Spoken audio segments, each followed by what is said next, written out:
আসসালামু আলাইকুম। আমি মোহাম্মদ তোজাম্মেল হোসেন, উইজডম বিলি, ঢাকা টাঙ্গাইলে পড়াই। আজকে আমি পঞ্চম শ্রেণীর গণিত বিষয়ের একটি ক্লাস নেব। সুপ্রিয় শিক্ষার্থীরা, তোমরা কেমন আছো? নিশ্চয়ই এই করোনাকালীন সময়ে ঘরে বসে খুব বোর হয়ে গিয়েছো। শুধু বোর হলেই তো চলবে না, আমাদের পড়াশোনাটাও ঠিক মতো চালিয়ে যেতে হবে। আশা রাখি তোমরা কিছু কিছু পড়াশোনা করছো। পড়াশোনার পাশাপাশি তোমরা বিভিন্ন ধরনের চিত্রাঙ্কন, আবৃত্তি, নাচ, গান এইগুলি অনুশীলনও চালিয়ে যেতে পারো। পরিবারের অন্যান্য সদস্যদের সঙ্গে, বিশেষ করে ভাই বোনদের সঙ্গে খেলাধুলা করতে পারো, বাবা মাকে ছোটখাটো কাজে সহযোগিতা করতে পারো, গল্পের বই পড়তে পারো। তাছাড়া পরিবারের বড়দের কাছ থেকে শুনতে পারবে তারা তাদের জীবনে প্রতিকূল পরিবেশগুলি কিভাবে ওভারকাম করছে, অতিক্রম করছে, সেইগুলি শুনলেও তোমাদের অনেক অভিজ্ঞতা হবে, যে অভিজ্ঞতা তোমাদের ভবিষ্যৎ জীবনে অনেক কাজে আসবে। আর কথা নয় বন্ধুরা, এবার আমরা সরাসরি পাঠে আসব। আজকে আমার আলোচ্য বিষয় শতকরা। তো আমরা দেখব শতকরা কি, শতকরা অধ্যায়ে কি কি জিনিস। তার আগে আমরা প্রথমে জানব শতকরাটা কি। এটা বুঝতে গেলে আমরা একটু বোর্ডের দিকে যাব। শতকরা বলতে মূলত তুলনা বোঝায়, অনুপাত বোঝায়। তুলনা কি, কার সঙ্গে কার তুলনা? তুলনা বলতে একটির সঙ্গে আরেকটি। এইখানে আমরা যদি একটি উদাহরণটা বুঝাই, তাহলে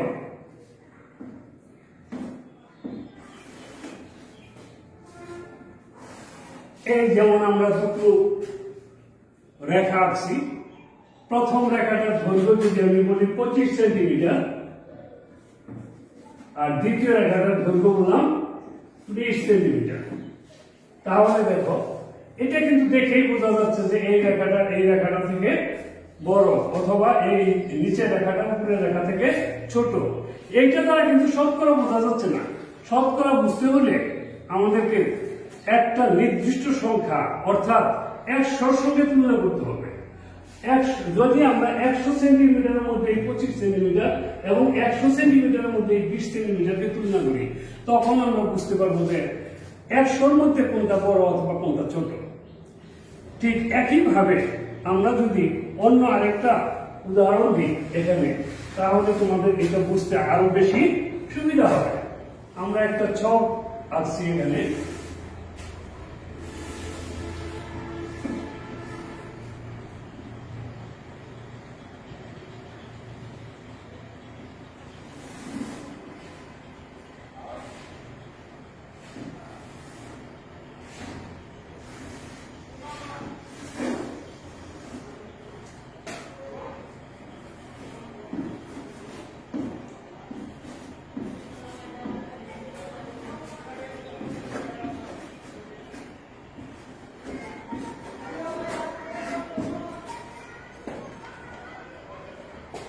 দেখো, আমরা একটা চক করলাম। এটা চতুর্থ শ্রেণী আর এটা পঞ্চম শ্রেণী। এইখানে ছাত্র আছে 50 জন আর ছাত্রী আছে 20 জন। আর পঞ্চম শ্রেণীতে যদি আমরা মনে করি 25 জন ছাত্র আর 12 জন ছাত্রী। এইবার আমরা আগে যেটা বলেছিলাম যে তুলনা করা, শতকরা মানে তুলনা করা। এইবার আমরা তুলনা করবো 100-র সঙ্গে। দেখো, এইখানে 50 জন ছাত্রী, 20 জন। তার মানে কি, চতুর্থ শ্রেণীতে ছাত্র সংখ্যা কত অংশ? 20/50। আর পঞ্চমে 12/25। পঞ্চমে হলো 12/25। তাহলে আমরা এখন যদি এটাকে শতকরায় প্রকাশ করি, আমরা যখন ভগ্নাংশ অধ্যায়ে আলোচনা করেছি, আমরা সমহর বিশিষ্ট ভগ্নাংশ করেছি। এইখানে সেই সমহরটা আমরা 100 করতে চাই। 100 যদি করি, এই 50কে কত দ্বারা গুণ করলে হবে? 102 দ্বারা। সেই ক্ষেত্রে লব এবং হর দুটোকেই যদি আমরা 2 দ্বারা গুণ করি, তাহলে 20কে 2 দ্বারা গুণ করলে হবে 40, আর 50কে 2 দ্বারা গুণ করলে 100। ঠিক অনুরূপ ভাবে এইখানে 25কে যদি আমরা 4 দ্বারা গুণ করি, তাহলে হবে 100, আর 12কে 4 দ্বারা গুণ করলে হবে 48। এইবার আমরা দুটো ভগ্নাংশ পেয়ে গেছি। এই ভগ্নাংশ দুটোকে আমরা বলবো সমহর বিশিষ্ট ভগ্নাংশ, যেহেতু দুটো ভগ্নাংশের হরই 100। তাহলে আমরা জানি দুটো সমহর বিশিষ্ট ভগ্নাংশের মধ্যে যে ভগ্নাংশের হর বড় সেই ভগ্নাংশটি বড়। সুতরাং এই যে দেখো, পঞ্চম শ্রেণীতে ছাত্রী সংখ্যা আনুপাতিক হারে বেশি। এইখানে কিন্তু মনে হচ্ছে যে 12 জন কম, এইখানে 20 জন ছাত্রী বেশি। কিন্তু যখন আমরা এটা তুলনা করলাম, কার সঙ্গে তুলনা করলাম? 100 সঙ্গে, তখন কিন্তু দেখতে পেলাম কি পঞ্চম শ্রেণীতে শতকরা হিসাবে ছাত্রী সংখ্যা বেশি 48 জন, আর চতুর্থ শ্রেণীতে সেটা 40 জন। তাহলে আমরা কি বুঝলাম? এখান থেকে আমরা বলতে পারি যে শতকরা একটি ভগ্নাংশ যার হর সর্বদা 100। এই ভগ্নাংশটি কিন্তু এই যে 50-এর 20, 25-এর 12, এটাকে কিন্তু আমরা শতকরা বলতে পারবো না। যতক্ষণ পর্যন্ত সেই ভগ্নাংশের হর 100 না হবে, তাকে শতকরা বলা যাবে না। তাহলে এটা হলো আমাদের শতকরা ভগ্নাংশ। আর যেহেতু এটা একটা অনুপাত বা ভগ্নাংশ, সুতরাং এর কোনো একক থাকবে না। ভগ্নাংশের কোনো একক থাকে না, অনুপাতের কোনো একক থাকে না, একইভাবে শতকরারও কোনো একক থাকবে না। তবে শতকরা প্রকাশের একটা প্রতীক আছে আর কি, আমরা সেই প্রতীকটা এখন দেখাবো।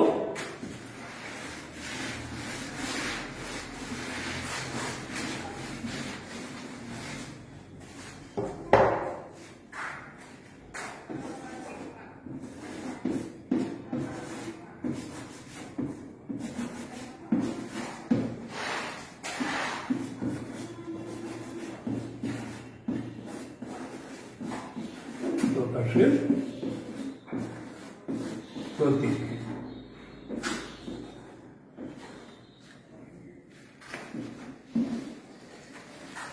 এটা হলো শতকরা প্রকাশের প্রতীক। তবে আমরা এটাকে সাধারণত ইংলিশে এটা পড়া হয়ে থাকে, সেখানে বলা হয় পার্সেন্ট। এটাকে এই প্রতীকটা, এটা বাংলায় এটার নাম শতকরা প্রতীক, আর ইংলিশে এটাকে পড়া হয় পার্সেন্ট হিসাবে। আমরা এর পরবর্তী সময়ে যখনই এই প্রতীকটা লিখবো, এটার উচ্চারণ করবো পার্সেন্ট হিসাবে। তোমরাও এই প্রতীকটাকে পার্সেন্ট হিসাবে মনে রাখার চেষ্টা করবে। এবার আমরা দেখব যে শতকরা কোন একটা ভগ্নাংশ যদি থাকে আর কি, সেই ভগ্নাংশকে শতকরা প্রকাশের কি নিয়ম বা দশমিকে কিভাবে প্রকাশ করা যায়, আমরা এবার সেই জিনিসটা দেখাবো তোমাদেরকে। আমরা মনে করছি একটি ভগ্নাংশ আছে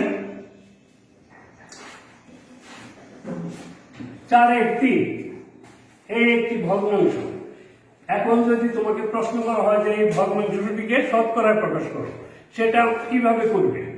এটা প্রকাশের নিয়ম হলো, লক্ষ্য করো, যেহেতু আমাদের হর হতে হবে 100, এই জন্য আমরা এর লব এবং হর দুটোকেই 100 দ্বারা গুণ করবো। প্রথমে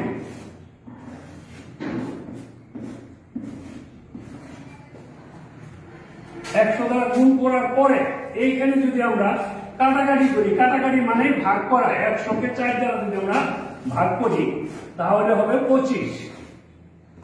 তাহলে উপরে কি দাঁড়ালো? 3 × 25 মানে 75, নিচে 100। এই যে আমাদের শতকরা ভগ্নাংশ চলে আসছে। যখনই হর হবে 100, তখনই সেই ভগ্নাংশটাকে আমরা কি বলবো? শতকরা ভগ্নাংশ। আর এইটাকে যদি আমরা একটু আগে প্রতীকের মাধ্যমে প্রকাশ করেছিলাম, সেটা করতে চাই, তাহলে নিচের থেকে 100টা উঠে যাবে তখনই যখন আমি শতকরা প্রতীক বা পার্সেন্ট চিহ্ন দিয়ে দিব, তখনই এই আমার উঠে যাবে আর কি 100। এই হয়ে গেল আমার ইয়ের থেকে একটা ভগ্নাংশ থেকে শতকরা প্রকাশের নিয়ম। ঠিক একইভাবে যদি আমরা এই ভগ্নাংশটিকে, এই 4/3 ভগ্নাংশটিকে যদি দশমিকে নিতে চাই তাহলে কি হবে? লক্ষ্য করো, আমরা 4/3 থেকে কি ভগ্নাংশটা পেয়েছি? শতকরা 175। আমরা যদি এইটাকে আবার লিখি 4/3 সমান সমান 175। এখন এটা মানে কি? 75কে কত দ্বারা ভাগ? 100 দ্বারা ভাগ। আমরা এই একের ডানে যে এক বা একাধিক শূন্য সম্বলিত রাশি দ্বারা যদি কোনো সংখ্যাকে ভাগ করা হয়, সেগুলি নিয়ম হলো যে একের ডানে এখানে যে কয়টা শূন্য থাকবে পরে ঠিক তত বামে আমরা কি করবো? লবে আমরা ঠিক তত বামে দশমিক বসাবো। তাহলে এই ক্ষেত্রে এটাকে আমরা, যেমন 75 আছে, এইখানে একের ডানে দুটো শূন্য আছে, তাইলে উপরে দুটো ঘর 1 2, এইখানে একটা আমরা দশমিক দিয়ে দেব। দশমিকের বামে ইচ্ছে করলে একটা শূন্য দিয়ে দেওয়া যায়, না দিলেও কোনো অসুবিধা নেই। এই হয়ে গেল আমাদের দশমিক ভগ্নাংশ। তাহলে একটা ভগ্নাংশকে আমরা শতকরা ভগ্নাংশে প্রকাশ করলাম এবং দশমিক ভগ্নাংশে প্রকাশ করলাম। এখন আমরা এর উল্টো ঘটনা, যে সকল ভগ্নাংশ এবং দশমিক ভগ্নাংশ আছে অথবা শতকরা আছে, তাদেরকে কিভাবে সাধারণ ভগ্নাংশে প্রকাশ করা যায়, আমরা সেই নিয়মটা দেখতে চাই।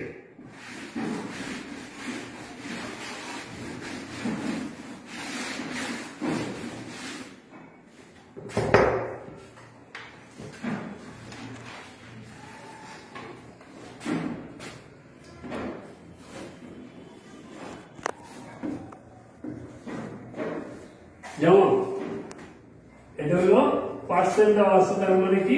শতকরা 60%। এই শতকরা ভগ্নাংশটিকে আমরা সাধারণ ভগ্নাংশে প্রকাশ করি। নিয়ম কি? এটা প্রকাশের নিয়ম হলো, এই পার্সেন্ট যদি আমরা উঠিয়ে দেই, এর জন্য হর হবে 100 লিখব, আর লব হিসাবে থাকবে এই 60। এই পার্সেন্ট চিহ্নটা তখন আর এখানে থাকবে না। এই হয়ে গেল আমার এই শতকরা ভগ্নাংশকে সাধারণ ভগ্নাংশে প্রকাশের নিয়ম। তবে যদি এই অঙ্কটা ভগ্নাংশের অঙ্ক হতো, তাহলে আমরা এখানে লঘিষ্ঠ আকারে প্রকাশ করতাম। লঘিষ্ঠ আকারে প্রকাশ মানে হলো এটাকে কাটাকাটি করে ছোট করা। যদি আমরা 20 দ্বারা ভাগ করতাম, 100কে 5 হইতো, এটা হয়তো 3, তাহলে আমরা 5/3 লিখতাম। তবে এই শতকরা ভগ্নাংশকে যখন আমরা সাধারণ ভগ্নাংশে প্রকাশ করব, সেই ক্ষেত্রে লঘিষ্ঠ আকারে প্রকাশ না করলেও চলবে। তোমরা এই এতটুকু রেখে দিলেই চলবে। আবার আমরা যদি দেখি 0.75, এটা একটা দশমিক ভগ্নাংশ। এই ভগ্নাংশকে আমরা শতকরায় নিতে চাই। আমরা দশমিক ভগ্নাংশের অঙ্ক করার সময় তোমাদের নিশ্চয়ই স্মরণ আছে, সেখানে এই দশমিক ভগ্নাংশকে সাধারণ ভগ্নাংশের প্রকাশের রীতিটা কি ছিল? আমরা একটা দাগ দিয়ে সেই অর্থাৎ একটা ভগ্নাংশ বানাবো, উপরে লব নিচে হর থাকবে। এই যে দশমিকের জন্য হরে একটা 1, আর দশমিকের ডানে কয়টা ঘর আছে?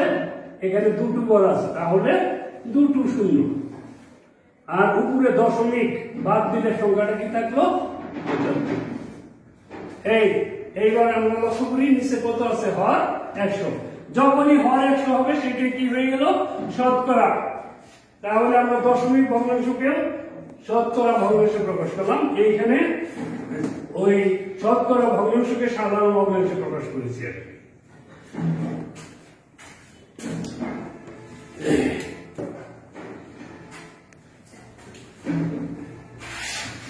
এইবার আমরা আসবো মুনাফা। এই অধ্যায়ে আরেকটা গুরুত্বপূর্ণ বিষয় মুনাফা।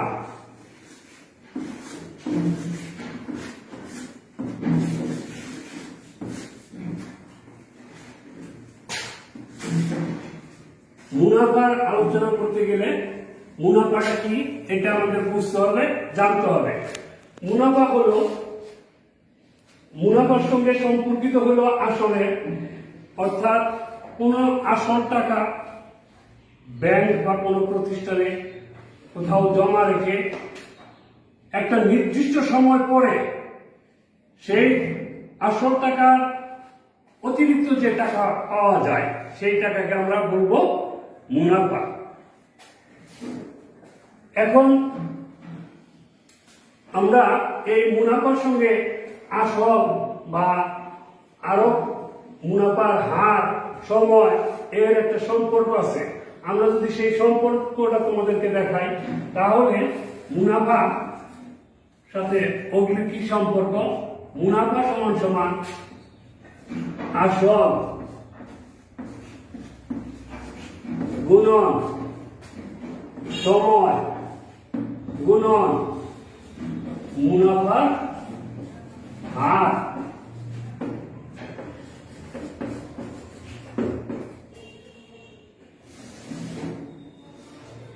নিচে 100।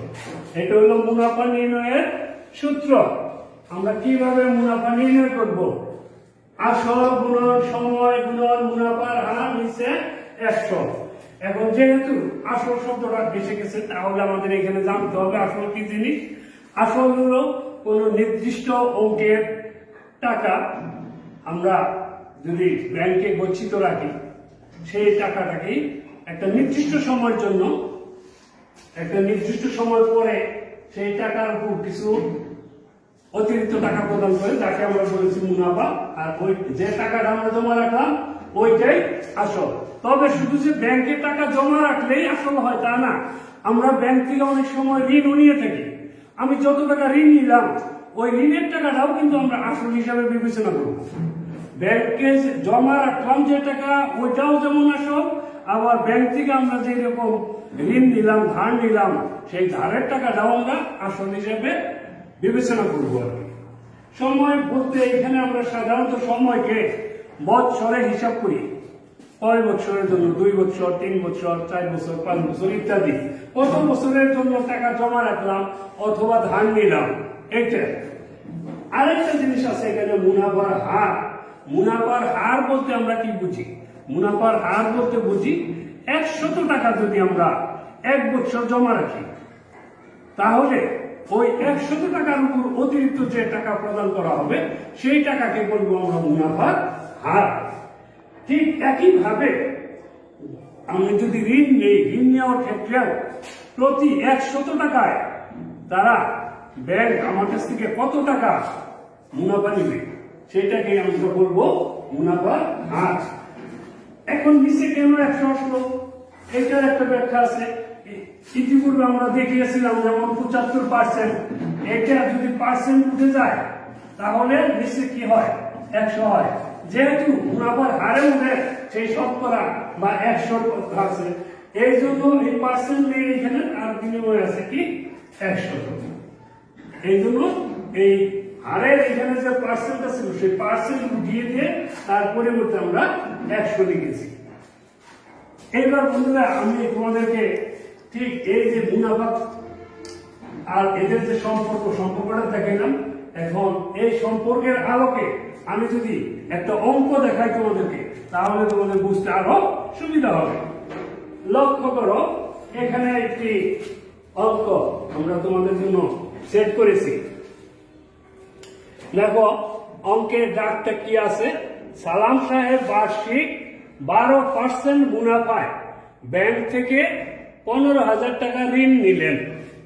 5 বছর পর তাকে কত টাকা মুনাফা দিতে হবে? আমরা তাহলে কি বের করতে বলছি এই অঙ্কে? কত টাকা কি দিতে হবে? মুনাফা। তো মুনাফা বের করার আমাদের যে সূত্র আছে, আমরা এই সূত্রের সাহায্যে খুব সহজেই মুনাফাটা বের করতে পারবো। তাহলে আমরা এখানে একটু যদি আমরা লিখি এই জিনিসগুলো, দেখো আসল, আমি কিন্তু আগেই বলেছি আমরা ব্যাংকে যে টাকা জমা রাখি সেটাও আসল, ব্যাংক থেকে যেটা ঋণ নেই সেই ঋণের টাকাটাও আসল। এইখানে দেখো ব্যাংক থেকে কত টাকা ঋণ নিয়েছে, 15,000 টাকা। তাইলে আসল কত টাকা? 15,000 গুণন সময়। এটা কত বছরের জন্য ঋণটা নিছিল সে? 5 বছর পর বলছে। 5 বছরে তাকে কত মুনাফা দিতে হবে? তাইলে সময় হলো আমার 5 বছর গুণন মুনাফার হার। মুনাফার হার মানে ওই যে বার্ষিক যে 100 টাকায় যত টাকা মুনাফা, এই যে পার্সেন্ট আছে, অর্থাৎ 100 টাকায় 12 টাকা করে দিতে হবে। তাহলে 12 আর নিচে আছে কি এই সূত্র অনুযায়ী 100। আমরা ইচ্ছে করলে এই পাশে ডান পাশে আমরা এই তথ্যগুলো লিখে দিতে পারি যে এখানে এই অঙ্কের দাগ অনুযায়ী এখানে আসল কত টাকা? আমার 15,000 টাকা। এটা আমি পাশে লিখে দিতে পারি। সময় 5 বছর, মুনাফার হার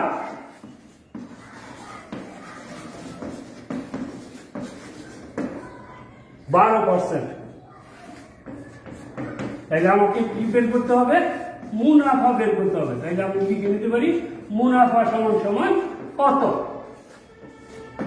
এইবার আমরা এইখানে লক্ষ্য করো, এই তথ্যগুলো তো বসিয়ে দিয়েছি।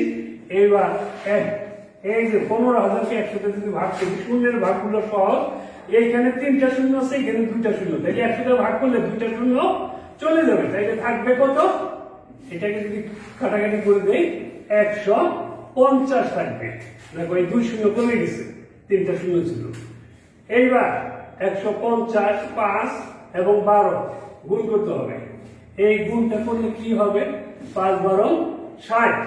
আমরা যদি পাশে কোথাও সেটা এইখানে রাফ লিখে এই গুণগুলো করতে পারি। দেন 3 গুণ 150, তাকে গুণ করতে হবে। এই যে 12 আর 5-এর গুণফল কত? 60। এইখানে রাফে তোমরা দেখিয়ে দিতে পারো। দেখো শূন্যের গুণগুলো কিন্তু সহজ। এখানে 2টো শূন্য আছে, আমরা 2টো শূন্য বসিয়ে দিলাম। এরপরে এই 15কে 6 দ্বারা গুণ। আমরা পঞ্চম শ্রেণীতে সাধারণত 20 নামতা পর্যন্ত তোমরা জানোই। তাহলে 6 15 90, 6 15 90। আমরা এই উপরের সবগুলো রাশির গুণফল পেলাম কত? 9,000। এত টাকা। এই দেখো আমাদের মুনাফা বের করতে বলছিল, আমরা মুনাফা বের করে ফেলেছি। আমার অঙ্ক হয়ে গেছে। এখন কি করতে হবে? উত্তর লিখতে হবে। তাইলে উত্তর লিখবো আমরা। তোমরা শুধু কিন্তু অনেক সময় লিখে রাখো উত্তর 9,000 টাকা।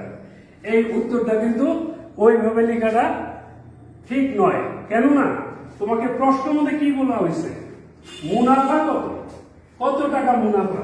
তাহলে উত্তর যে জিনিসটা বের করতে বলেছে সেইটা লিখে উত্তর মুনাফা 9,000 টাকা।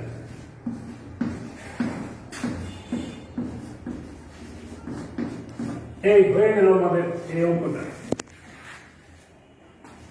তাইলে মুনাফা নিয়ে আমরা শিখতে পারলাম।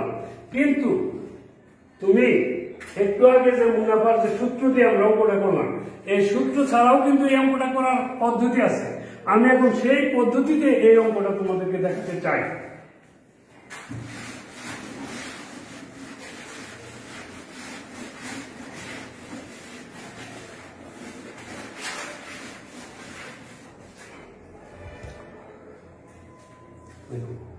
বার্ষিক মুনাফার হার হলো 12%। এটার অর্থ কি? এটার অর্থ হলো 100 টাকার 1 বছরের মুনাফা 12 টাকা। আমরা যে ঐকিক নিয়মের অঙ্ক করেছি, এইটা সেই ঐকিক নিয়মের মতো করে আমরা তোমাদেরকে করে দেব। এইখানে 100 টাকার 1 বছরের মুনাফা।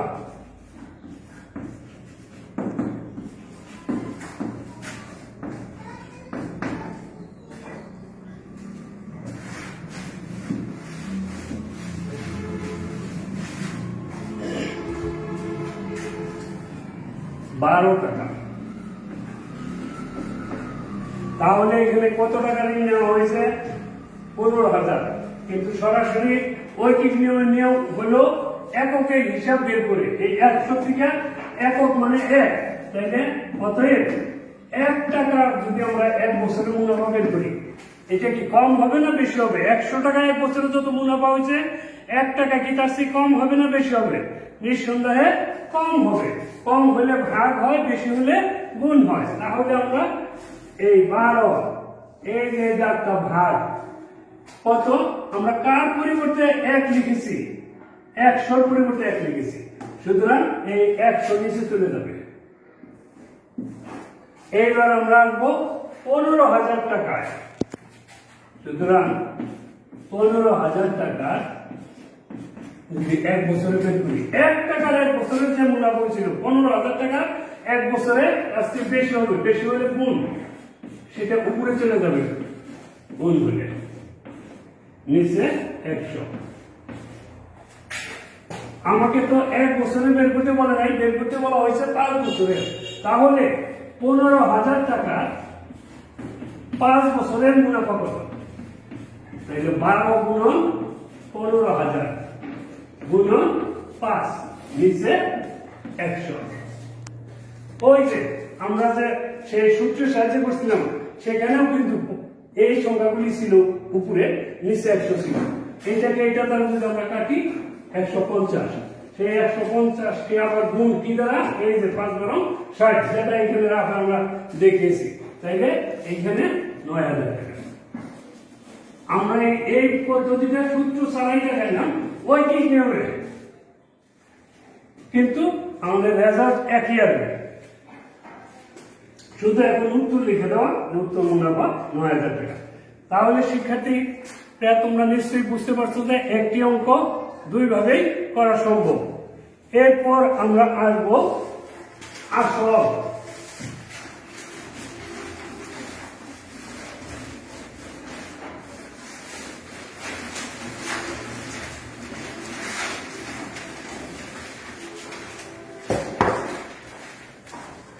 শিক্ষার্থী বন্ধুরা, আসল বের করার একটা সূত্র আছে, সেই সূত্রটা তোমার মুখস্থ না করলেও চলবে।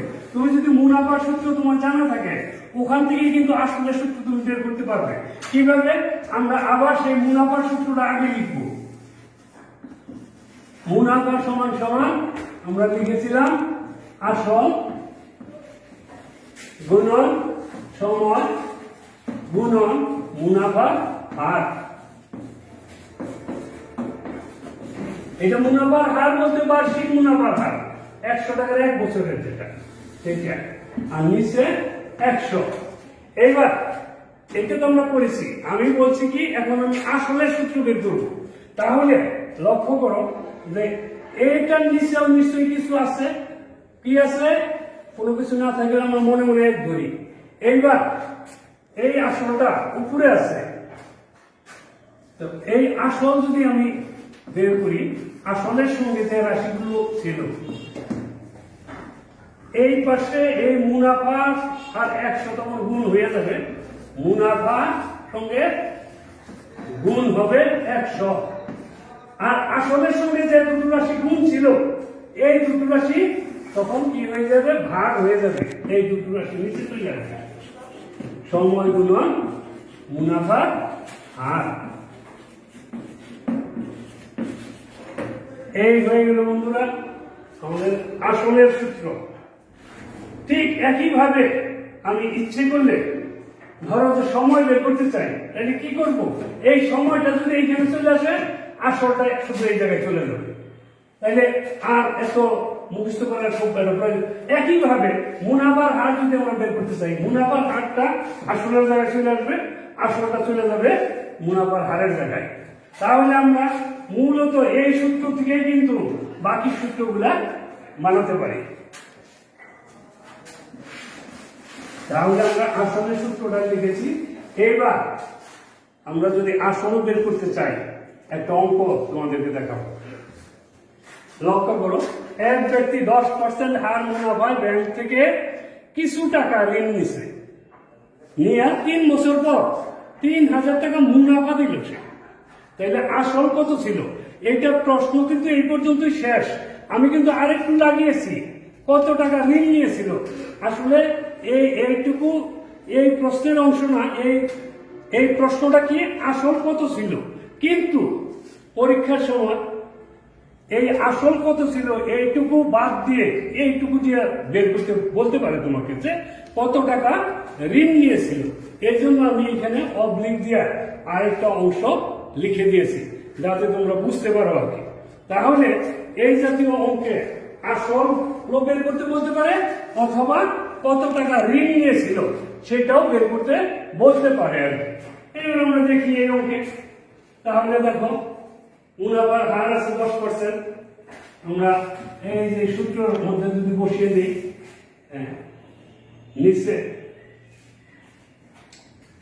কত টাকা মুনাফা দিচ্ছে? 3000 টাকা মুনাফা দিল। মুনাফা দিচ্ছে কত টাকা? 3000। তাহলে মুনাফার জায়গায় আমরা 3000 গুণ 100। সময় কত দিনের জন্য নিছিল? এটা ঋণটা কত দিনের? 3 বছর পরে দিছে। তাহলে সময় হলো 3 বছর গুণ মুনাফার হার, এই যে 10% হার মুনাফার হার হলো 10। এবার আমরা যদি কাটাকাটি করি, কাটাকাটি হলে ভাগ করা, 100 10 দ্বারা ভাগ করলে কত হলো? 10। আবার এই 3000 কে 3 দ্বারা ভাগ করলে 1000। তাইলে এই 1000 কে আমরা যদি 10 দ্বারা গুণ করি সমান সমান 10,000 টাকা। তাইলে তার আসল কত ছিল? 10,000 টাকা। উল্টো ভাবে যদি আমি বলি যে সে কত টাকা ঋণ নিয়েছিল, তাহলে ঋণ নিয়েছিল 10,000 টাকা। এই অঙ্কটাও আমরা একইভাবে এই সূত্রের প্রয়োগ ছাড়াও আমরা দেখাতে পারি।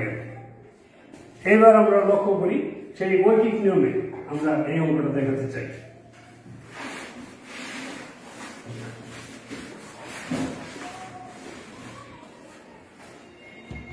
দেখো এইখানে এই যে 10% হার মুনাফা, 10% হার মুনাফার অর্থ হলো 100 টাকার 1 বছরের মুনাফা হলো 10 টাকা।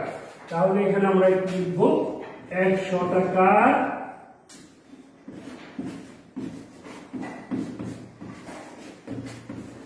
1 বছরের মুনাফা।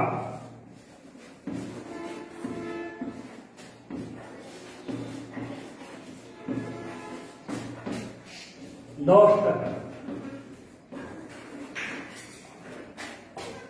সুতরাং এইখানে কত সময়ের জন্য ঋণ নেওয়া হয়েছে? 3 বছর। তাহলে 100 টাকা 3 বছরের মুনাফা কত হয়েছে? 10 গুণ 3।